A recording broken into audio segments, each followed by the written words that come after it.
Happy new ইয়ার। Happy new ইয়ার বলে বেশি লাফালাফি করো না, ঝাপাঝাপি করো না।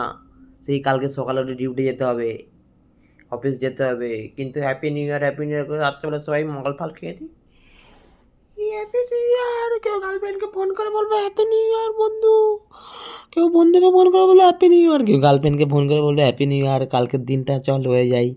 মোটেও নয়, সেই আমাদেরকে ডিউটি যেতে হবে, সেই সব করতে হবে। হ্যাপি নিউ ইয়ার, ভালো লাগছে না, নতুন বছর পড়ে গেল। ডিউটি না করে যদি কেউ টাকা দিত, শুধু বসে বসে টাকা পেতাম, তাহলে ভালো হতো না? হ্যাপি নিউ ইয়ার বন্ধু, হ্যাপি নিউ ইয়ার, হ্যাপি নিউ ইয়ার, হ্যাপি নিউ ইয়ার, হ্যাপি নিউ ইয়ার, হ্যাপি নিউ ইয়ার, হ্যাপি নিউ ইয়ার, হ্যাপি নিউ ইয়ার, হ্যাপি নিউ ইয়ার, হ্যাপি নিউ ইয়ার, হ্যাপি নিউ ইয়ার, হ্যাপি নিউ ইয়ার গাইস। হ্যাপি নিউ ইয়ার বড় ভাই, হ্যাপি নিউ ইয়ার ছোটো ভাই, হ্যাপি নিউ ইয়ার। নতুন বছর নতুন হোক সবারই, নতুন নতুন বয়ফ্রেন্ড মিলুক, গার্লফ্রেন্ড মিলুক, নতুন চাকরি মিলুক, নতুন টাকা বাড়ুক, নতুন খাবার ফুলুক। Happy new year, tata guys. নেতা যাচ্ছেন এখন হ্যাপি নিউ ইয়ার নতুন ভিডিওতে।